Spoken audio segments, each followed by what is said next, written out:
So ito pa yung isang gusto kong i-share, yung karanasan ko o yung enkwentro ko sa Sulu Province. Noong November 1, 1:30 ng madaling araw, nag-conduct kami ng ambush against more or less 10 fully armed Abu Sayyaf sa Maimbong, Sulu. Anong year? Year 2000, November 1, 2000. So nag-conduct kami ng ambush. Yung pinosisyonan namin is magandang posisyon yun. Kasi yung sa Sulu Province, pag yung mga tao doon is nagtanim sila ng kamuting baging o kaya kamanting, ang ginagawa nila na panlaban sa mga baboy ramo para hindi ubusin yung tanim nila is binabakuran nila yung ng mga bato para hindi makapunta yung mga baboy ramo. So doon yung pinagposisyonan namin. Buong batalyon yun yung nag-conduct. Kasi yung gabi na yan is nagkaroon ng enkwentro yung ibang unit doon sa unahan namin. So yung naging mission namin doon is mag-conduct kami ng ambush. So habang nakaposisyon kami para sa pag-ambush is mga 1:30 ng madaling araw yan. Habang nakaposisyon kami, nakita namin yung nagpla-plus light. Nagpla-plus light na kalaban approaching doon sa posisyon namin. So yung plus light kasi yung mga kalaban, yung ginagamit nila plus light doon sa Sulu is yung lighter na mayroong siyang plus light, hindi yung plus light na yung malakas. Yung lighter lang na mayroong siyang plus light sa likod. Yan yung palaging ginagamit yung mga kalaban sa Sulu. So nung makita namin yung plus light na approaching doon sa position namin, prepare kami. Yung command ng tropa, prepare kalaban, approaching yung kalaban. Nagtaka kami kung bakit yung plus light is paakyat doon sa may puno ng nyug. Paakyat yung plus light. Nagtaka kami. Siguro sa uhaw siguro ng kalaban doon is naghahanap sila ng mainom na tubig. Nung nadaanan nila yung mababa na puno ng niyog, paakyat yung plus light nila papunta sa bunga ng nyug. Nakikita namin yan. Tapos yung iba, nilampasan yung umakyat ng nyug, palapit ng palapit doon sa position namin. Ang sabi ng company commander namin, si Sir Cordoba, sabi niya, yung Claymore Mine, paputukin nyo na. Yung bulungan ba? Yung kumanya, paputukin nyo na yung Claymore Mine. Kasi nagtanim kami ng Claymore Mine para doon sa approaching ng kalaban. Meron kami nilagay na Claymore Mine doon. Switch itong si Sergeant Abihay. Hindi pumutok yung Claymore Mine. Hindi namin alam kung bakit. Hindi pumutok yung Claymore Mine. So, dahil hindi na pumutok yung Claymore Mine, sigaw na lang si Sir Cordobo ng fire. So, buli mo fire, papunta doon sa kalaban. Siguro, yung umakyat ng niyog, siguro, nung nagbuli mo fire kami, hindi siya tinamaan kasi nasa taas, yung putok namin is mababa. So, yung kalaban is gumaganti pero paisa-isa lang. At saka mataas. Ibig sabihin is pa-withdraw sila at saka malayo na sila. Mataas na yung putok. So, ceasefire ang command. Ceasefire kasi yung konti ng kalaban, paisa-isa na lang. So, ceasefire. Observe. Tapos yung tropa kasi yung MBG namin doon is ang meron lang yung lead scout. Ako yung may hawak na MBG noon. At saka yung isang team may MBG. Nakikita namin, bakit parang mayroong baril na nakasandal doon sa may puno ng niyog. Yung mag-agaw liwanag na ba? Baril yan, sabi ko sa isip ko. Itong si Sergeant Bardalo pala, nakikita na niya rin. Pero itong si Sergeant Bardalo, magkatabi yung team nila ni Sergeant Silvano. Magtabi sila. Ako, nasa likod ako na team. Doon ako nakaposisyon. Pero nakikita ko sa NBG. Itong dalawa pala nito, nakikita nila yung M16 na nakasandal sa puno ng nyug. So, nung tumayo itong si Sergeant Bardalo, inunahan ni Sergeant Silvano na tinakbo yung M16. So, siya yung nakakuha ng M16 na naiwanan ng kalaban. So, maliwanag na, clear the area. Wala kaming casualty, wala kaming nakuha ng kalabanan. Ang nakuha lang namin is yung M16 na nakasandal sa puno ng nyug. Alam na yung tropa ko yan eh. Yung totoong pangyayari yan.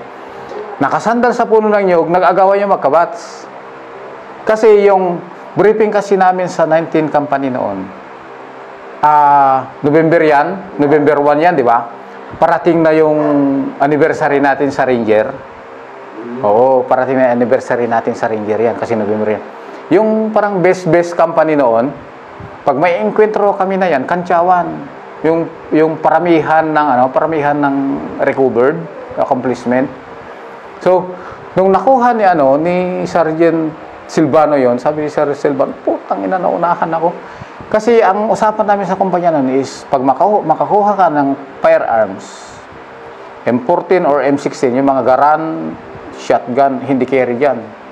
Basta M16, M14 bar, yan yung mga carry doon sa usapan namin na, pag makakuha ka, is meron kang isang 1 month na bakasyon. Oo, yan yung usapan namin sa kumpanya namin yon. Kung bagay is pakulo ni Sir Cordoba yan. So yung tropa is yung talagang pursigido sa enkwentro na maka-recovered. Siguro yan yung isang sistema niya para maging masigasig yung tropa sa enkwentro. So nakuha ni Sir Bardalo o Silvano, basta silang magka-batch yan yung nag-agawan. So okay na. Recover ng yung isang M16. Nag-ano kami ulit. Prepare to move. Ang battalion commander namin yung time na yan is si Sir Galvez, Carlito Galvez, yung former Chief of Staff. So, prepare to move. Ako yung leading sa buong batalyon. Kasi company namin yung leading nun. Ako yung lead scout. So, inalisan namin yung pinag-enkwentrohan namin, naka-recover yung M16. Nag-move kami. Going pa-west kami. Pa-west, papunta sa gilid ng kalsada. Dumaan kami sa masukal na lugar. So, parang gapang kami ba? Naggapang kami. Kasi maliwanag dito sa bandang left at saka right. Alam mo naman yung Ranger is bawal dumaan sa maliwanag, sa open terrain. So, idinaan ko yung tropa doon sa may masukal. Pagtagos namin yung masukal, merong 3 o 4 na bahay na tumpok doon sa gitna ng masukal. Malinis na sa gitna. So, hold ako. Pass the word ko sa team leader ko. Sergeant, bahayan. Tawag yung team leader ko kay company commander. Sir, bahayan sa unahan. Sige, i-observe nyo muna, i-hold nyo muna. So, observe kami. Sir, wala, negative, wala man tao. Tusokin natin. Sige, tusokin niya, sabi ni Sir Cordoba. So, tinusok namin yung gitna ng bahayan na 4. Sabi niya, diretso mo pa. Pagdating ng gitna ng batalyon, saka ka mag-hold at magpahinga tayo. Sabi niya, magluto tayo siguro dyan, sabi niya. So, tinusok ko yung gitna ng bahayan. Hold. Nag-hold kami. So, alam mo naman yung aksyon ng sundalo pag may bahayan na gano'n. Kasi maraming manok yung bahayan na yon. Ang sundalo, kasi yung laman ng backpack namin, marami pa. Magkukuha na kami ulit ng resupply sa gilid ng kalsada para sa susunod na operation, sa susunod na mission. So, tinusok namin, hold, minto kami, baba ng backpack, scour, alam mo naman yung Ranger eh. Ikot ng ikot sa barangay o kaya sa bahayan. Pero compromise na kayo? Wala pa? Compromise na kami. Kasi andun na kami sa gitnang bahayan.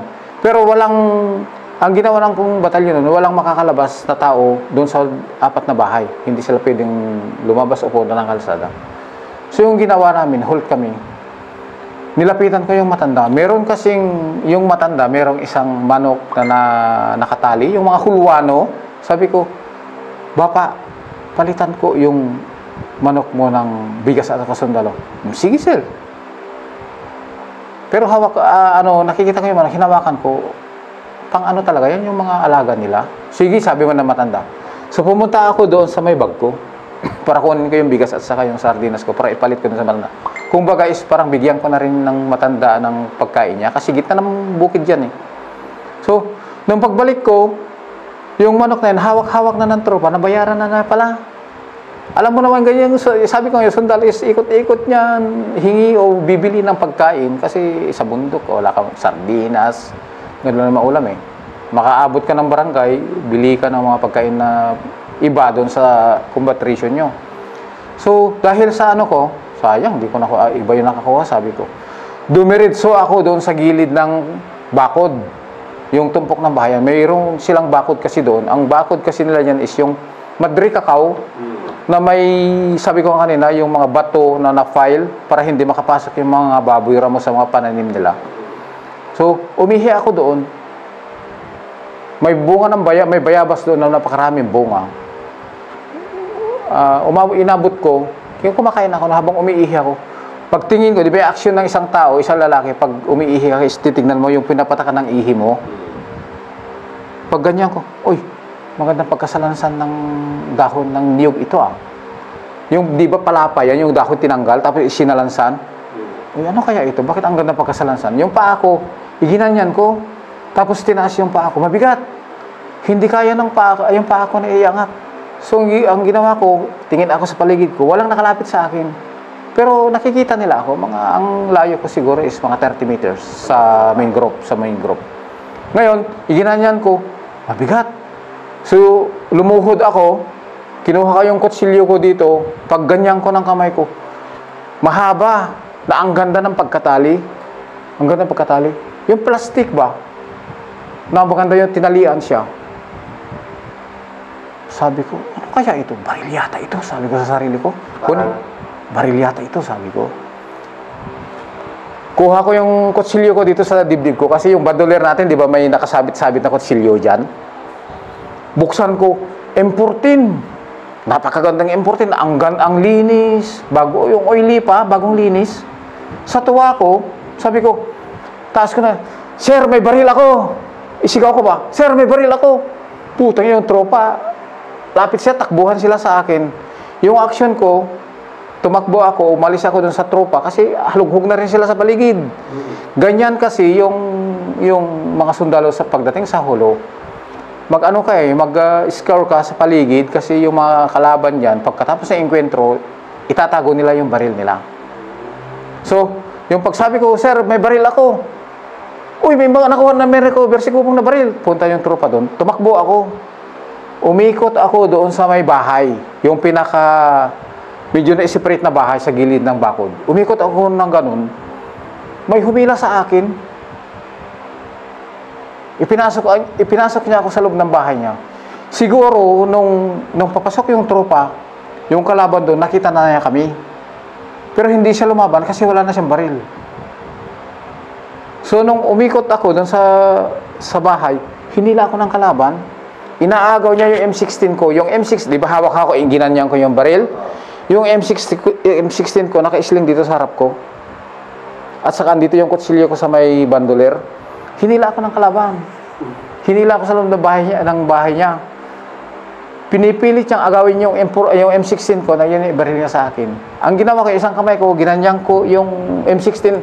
Grabing suntok nga niya sa akin eh. Tapos, pinipilit niyang kunin yung kutsilyo ko dito sa dibdib ko. Isang kamay ko, ganyan ko siya. So, hindi niya makuha yung M16 ko kasi yung kutsilyo ko. Sumisigaw ako, kalaban, tulungan niyo ako. Pumunta yung kalaban. Pumunta yung mga sama. Andun yung Abu Sayyaf. Siya yung may-ari ng baril. So yung na-recover namin doon, na-recover ko doon is isang M14. At yan yung dahilan kung bakit na-apprehend yung isang Abu Sayyaf doon. Andyan sa ABR. Andito sa record ko yan. Suntukan kayo? Oo. Grabing suntok niya sa akin. Tumba na nga ako eh. Natumba na nga ako eh. Pero hindi ako makasigaw niyan. Andun yung tropa nag-score sa paligid. Hinila niya ako doon, kinukuha niya yung M16 ko para yun, ibaril niya sana ako sa akin. Nung hindi niya makuha yung M16 ko, kasi niyakap ko yung M16 ko na naka-sling, yung kutsilyo ko dito sa dibdib ko, yan yung kinukuha niya.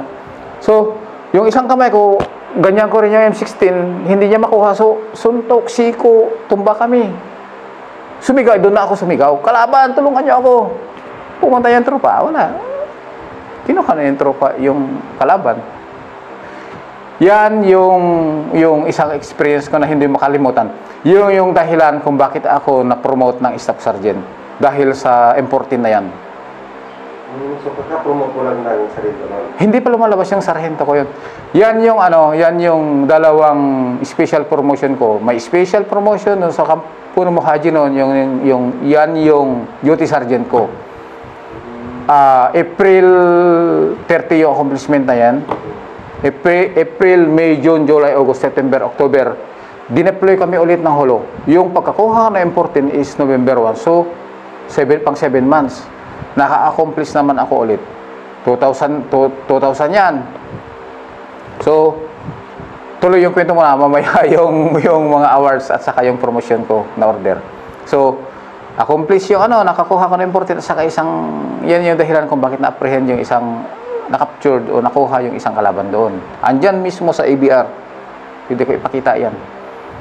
So, pero yung yun? ng bahay, yung matanda na nawala yung matanda.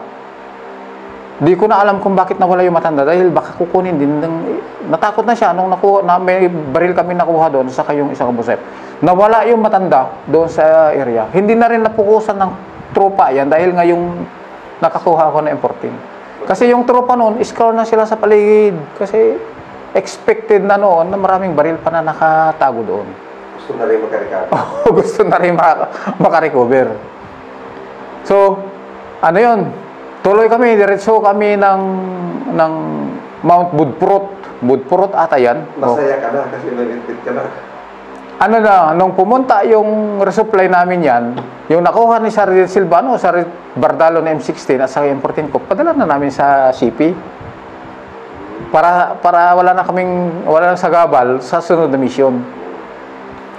Ngayon, meron kaming isang mission na naman. Punta kami ng Mount Budpurut, Indanan yata yan, area. Tuloy kayo. Oo, Budpurut. Hindi ko na masyadong yung pagkamatay ni Sergeant 11 Company, yung namatay doon. Nakalimutan ko yung pangalan niyan. Yung kamag-anak niya may-ari ng Florida. Na doon, grabing magdamag na putukan yun. Nakaposisyon kami sa tuktok ng bundok, yung kalaban umaakyat. Yung 11 Company is andun sila nakaposisyon doon sa approach ng kalaban. Nagka-inkwentrohan sila doon. Doon na dali si Sergeant. Anong pangalan nun? Yung taga-Cagayan? Nakalimutan ko na. So after yun sa may Budpurut, nag-proceed kami papuntang Indanan, doon sa may barangay Bato-Bato. So habang nag-move kami kami doon, yung company namin yung leading. Nag-move kami ng ganun. Nagtaka ako bakit habang nag-move kami, bakit merong kinainan ng marang na pumatak mismo sa harapan ko. Yung kinainan yung pinagbalatan ng marang. Huminto ako bakit ko bang sabi ni Sergeant Salinas, may kinainan ng Sergeant, ng marang. Pagtingin namin sa taas, andun yung kalaban sa taas na kumakain ng yung kinainan niya, yung marang, at tinitingnan na kami sa baba. May kalaban sa taas, o inakyat niya yung marang kasi siguro sa gutom niya, yung mga inkwentro na yan, wala siyang baril. Yan nga sabi ko, kapag katapos ng inkwentro, yung mga kalaban doon, itatago nila yung baril nila. Wala siyang hawak na baril.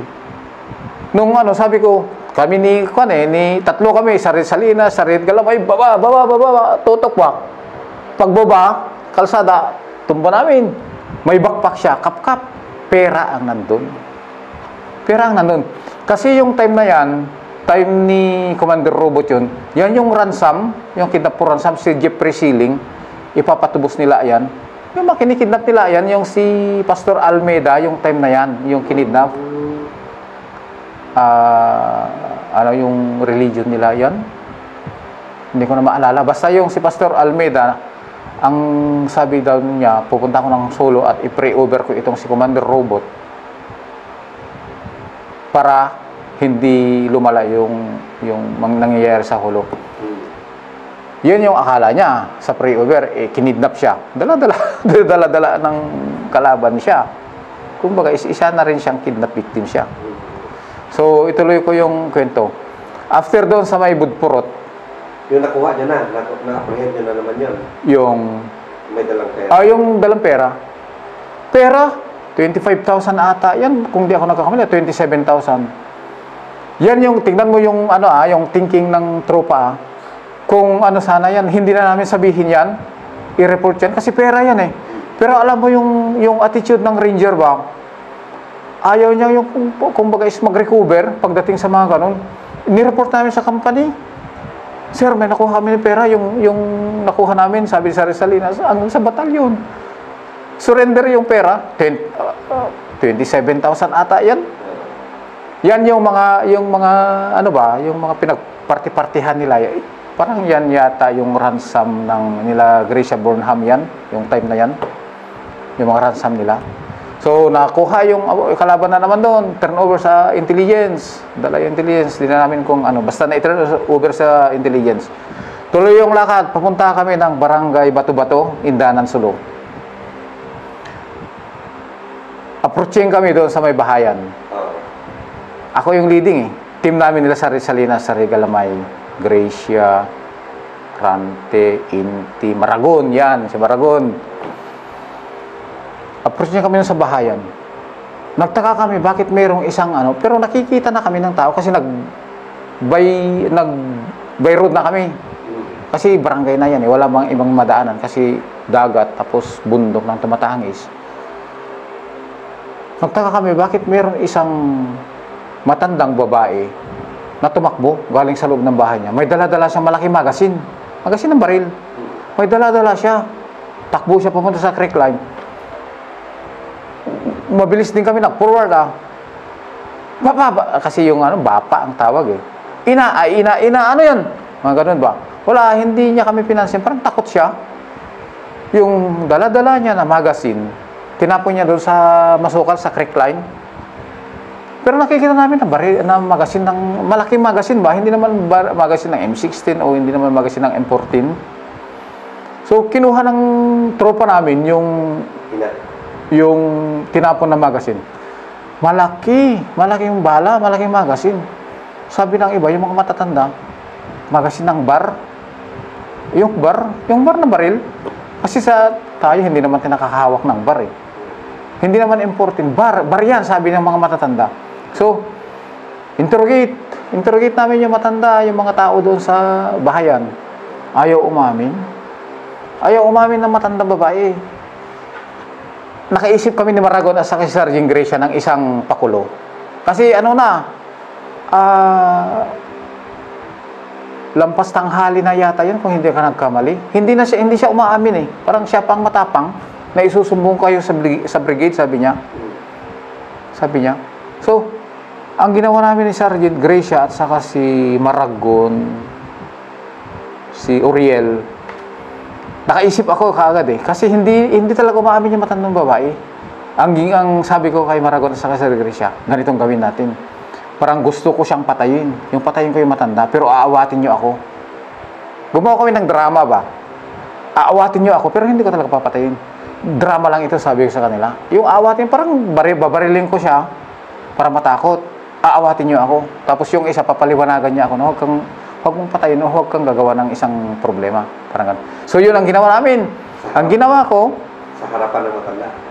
kasi yung matanda, pumasok na sa bahay niya. Iniwanan niya kami, nag-interrogate. Ganun ka, yung mga tao dyan eh. So, gumawa kami yun. Ang ginawa ko, tadyakan ko yung pintuan ng bahay niya. Tapos, inaawat din ako ng pero, nakikita, nararamdaman namin na tumitingin, sumisilip siya kung ano nangyari sa labas. Yung matanda. Tadyakan ko yung pintuan ng bahay niya. Inaawat din ako ni Sergeant Gracia at saka ni Maragon. Alam nila yan, Sergeant Gracia at saka Maragon. Active pa ang mga yan eh. Ngayon, lumabas yung lumabas yung matandang babae. Sabi niya, sige na sir, sabihin ko na kung nasaan yung baril. Sundan niyo ako. Sabi niya. So, sinundan niya kami. Papunta doon sa bandang mababa, gilid ng creek line. Pero iba, yung pinagtapunan niya yung magasin, iba yung pinuntahan namin. Mababa rin banda. Kalsada, pababa, bahayan, dito yung tinapon niya yung magasin. Dinala niya kami rito banda, sa may taniman nila ng kamanting. Mababa banda, ikumpara mo sa kalsada. Tapos maraming puno ng marang at saka yung jackfruit, ano ba yun? Langka. Di ba masukal yung dahon yan? Sabi niya, sige na sir, sabihin ko na, sundan niyo ako, sabi ng matanda. Yan sir, yan sinapang. Pagtingin namin, yung mahaba, nakabalot ng plastic at saka yung sako, isinabit doon sa malapit sa may bunga ng jackfruit. Iyan sir, sinapang. Alam mo yung aksyon ng tropa? Sigawan kami, yung baril. Yung ibang tropa gustong akyatin, yung iba hinihila ba? Yung parang yung attitude ng langka na umakyat yung tropa, hinihila yung iba kasi agawan ba? Kasi yan yung outcome ng sinabi ng company commander namin. Kung makarecover ka ng baril, may 1 month vacation ka, ang haba ng bakasyon mo na yan. So, akyat yung tropa, yung iba, hihilain na naman para hindi makakyat. Agawan nga, yung agawan pupunta sa puno ng kahoy para siyang makakyat. Hindi ko alam kung sino yung tropa na yun. Marumaraw siya ba? Ang ginawa niya, lumayo, yung umakyat doon, inapakan niya yung likod ng umaakyat yan, tinalo niya, inapakan niya, tapos inabot niya yung sanga, akyat. Siya ang nakakuha ng bar.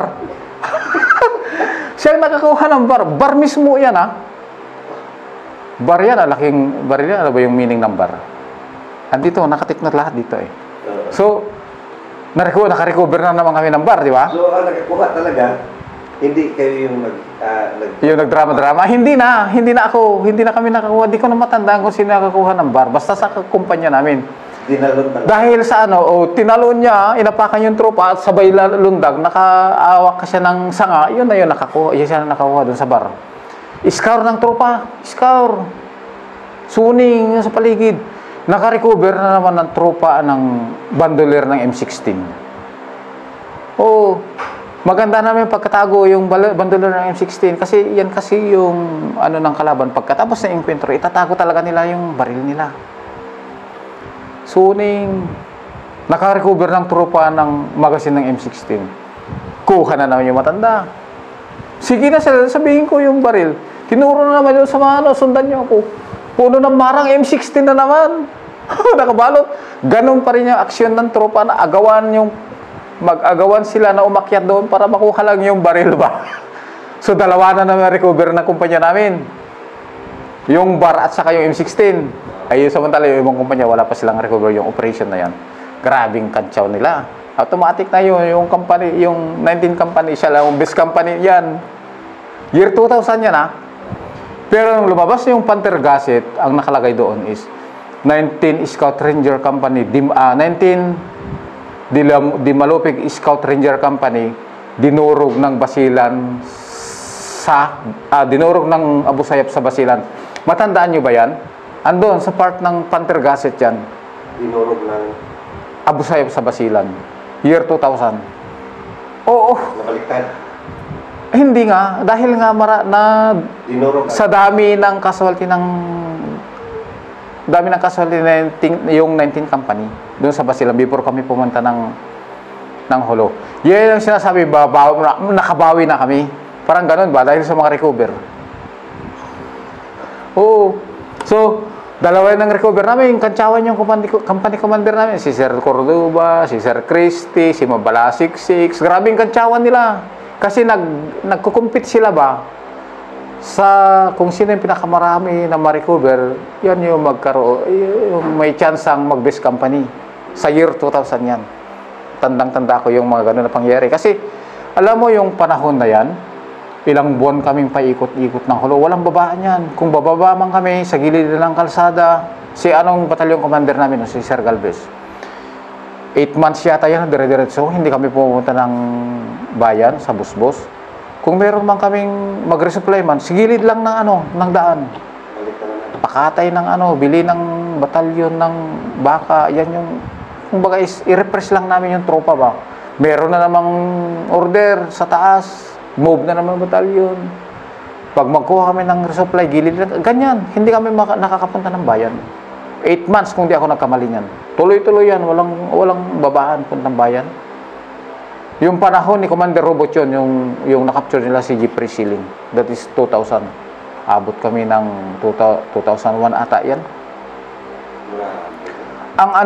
Ang briefing noon sa mga sundalo na nag-ooperate, pag makakuha ka o makaabot ka ng mga bahay, lalong-lalo kapag sa gitna ng ng bundok o sa gubat, isuning nyo yan kasi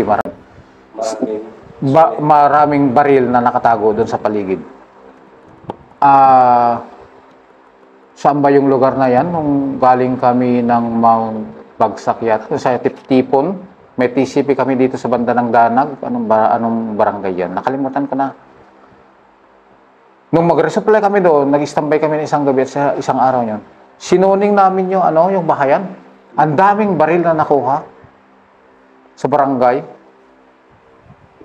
Ang daming baril. Oo, ganun lang. Kasi pagkatapos ng enkwentro yan, itatago na nila yung baril nila. Kasi grabing grabing operation yung panahon na yan, yung kay Commander Robot. Grabe din yung effort talaga at saka sacrifice yun. Oo, ganun yun. Pero, ang sarap ng pakiramdam ba? Kasi ang dami ng tropa. Oo, hindi katulad sa Basilan o kaya sa Siraway nung panahon ni Gracia Burnham na kumpanya lang yung nagmumove. Samantalang nandun kami sa Hulo, ilang kumpanya yan, palit-palitan, batalyon nagmumove. Hindi na sila nagpapamove ng by company noon dahil sa dami ng kalaban. Batalyon ang movement na noon. So masaya? Masaya. Pag nagka-inkwentrohan, ang saya. Biro isang batalyon, magtulong-tulungan yan. Ang saya. Pag magka-inkwentrohan, sarap. Yung nasa likod, wala lang. Ano nangyayari sa harap? Ganun lang ba? Meron pa kaming ginagawa noon doon dito sa may bandang Maimbong ata ito, kung di ako nagkamali, o parang yung katuwaan lang ba pag matapos yung mission, andun kami sa gilid ng kalsada o papunta kami sa gilid ng kalsada para kunin yung resupply. Meron pa kang ginawa yung batalyon noon na yung parang competition, yung unahan, yung nakapulpak na parang marathon. Yan, ganun yung ginagawa namin para mawala yung stress ng tropa. So yun na lang yung yan na lang ginagawa para outlet ninyo lang. Oo. Cellphone, no? Wala pang cellphone nun. Yung 2000, wala pang cellphone nun. Ang kwento ko nga dyan, yung cellphone is baka si company commander lang namin na may cellphone nun, si Sir Cordoba eh. Yung sa batalyon doon sa Basilan noon, yung 2000 na yan, walang signal. Para magkaroon lang ng cellphone yan, magkaroon lang ng signal lang yung cellphone, ilagay mo sa basket o kaya plastic bag, lagay mo tali, ano mo sa tuktok ng nyog, para magkaroon ng signal, parang ipataas mo siya ba? Pag titit, ganyan siya, ibaba mo na, magbasa ka naman ng message. Ganyan yung communication namin noon, yung panahon na yon. Oo. Nung yung batalyon namin is, ito di ko na maalala kasi yung Calvario Peak, yung sa Calvario Peak. Sumisip yata yan. Yung sa may Calvario 6, walang signal doon. Ang ginagawa lang namin yun, pagdating ng umaga, alas 9 ng umaga, maglalakad kami ng mga ilang kilometro, punta kami dito sa may barangay Calvario. Meron kasing bundok doon na malakas ang signal. Pag wala kaming mission, wala kaming combat operation, ganun ang ginagawa ng tropa yan. Maglalakad siya ng mga ilang kilometro, mga 5 kilometers siguro, para mag-text lang o magtawag lang sa mga pamilya. Oo, ganun yung communication noon. Pero masaya. Oo, masaya. Pero doon sa award talaga na nakuha ng pare, na-awardan ka, na-promote ka doon. Yung yan, na-accomplish ko yung naka-recover ako ng M14. Hindi ko makalimutan yan. November 1, year 2000. Hindi ko makalimutan yan sa buhay ko yan. Doon ako naka-recover ng baril yan. Nung galing na kami ng Holo,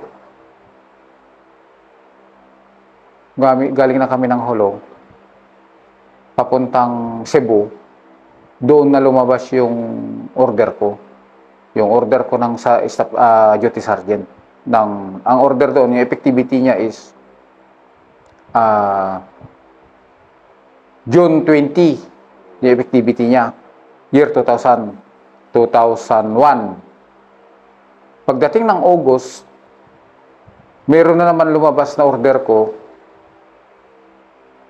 ng staff sergeant, August 24. So, kung na-promote ako ng June 20 ng staff sergeant, sumunod yung order ko ng staff, na-promote ako ng duty sergeant ng June 20, sumunod ulit ng order ko na na-promote ng staff sergeant ng August 24. So, isang buwan lang yung pagitan ng promotion ko.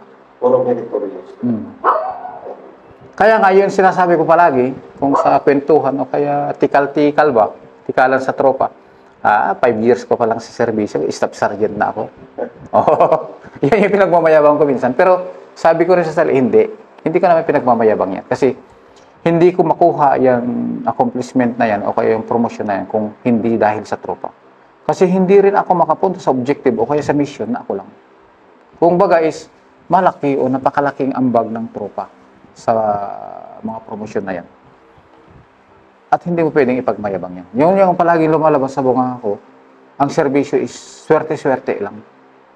Swerte-swerte lang. Kung maswerte ka, wag mo lang ito. Oo, hindi mo dapat ipagmayabang. Hindi ipagmayabang kasi mamaya sabihin ng tropa sa'yo, bakit na-promote ka ba? Na-awardan ka ba ng ganyan na ikaw lang? May ambag naman din kami Di ba? Oh, yan yung palagi kong sinasabi. So, nagiging ano ka pa, nagiging best AP ka pa ng master. Paano ka naging best AP? Ano yun, nung ang company commander ko noon is si Sir Maborang, si Lieutenant Vicente Maborang Jr., yung company commander namin ng 3rd LRC noon. Itong si Sergeant Olocho, nirecommend siya ng best EP ng unit natin, best EP ng Philippine Army. So, nanalo siya. Siya yung nag-best EP ng Philippine Army. After na nanalo siya, nung anniversary ulit ng EFP, siya ulit yung nirecommend for best EP ng EFP. Nanalo ulit siya. So, dalawang best EP niya. Kakampanimate ko yun, si Sari Olocho. 7-8 yan, plus 15 or 18. Hindi ka nakamali, 15 or 16. Siya yung naging platoon sergeant ng 2nd platoon ng 3rd LRC after nang namatay si Late Balye. Siya yung pumalit kay Balye. So, yun yung sinasabi ko na yun. Yung si Sergeant Ocho is a very, naman siya. Hindi naman siya nagmamayabang. Sabi niya, nagpapasalamat nga siya. At siya ang nirecommend. Is deserve naman din niya. So, sunod na taon, sabi rin kasi yung mga accomplishment ng yun, yung mga captured namin, mga bomber na yan, maraming accomplishment ng 3rd LRC. Sunod na taon, ako ulit yung nirecommend ng kumpanya para sa best EP ng Philippine Army. Hindi lang ako nanalo doon dahil yung taga FSRR is mas marami yung awards o kaya accomplishment, yung report na kaya natalo ako doon, kaya siya yung naging best EP. Pero nirecommend ako for best EP sa Philippine Army. And then, nung ng JSOG, nag-anniversary ng JSOG, andun ako noon sa Hulo, ako. Hindi ko na-attendan yun, pinoksian na lang ako sa Olocho, pero best EP ako ng AFP JSOG. Dahil sa mga accomplishment noon. So, ano pa master yung Another, ano pa yan?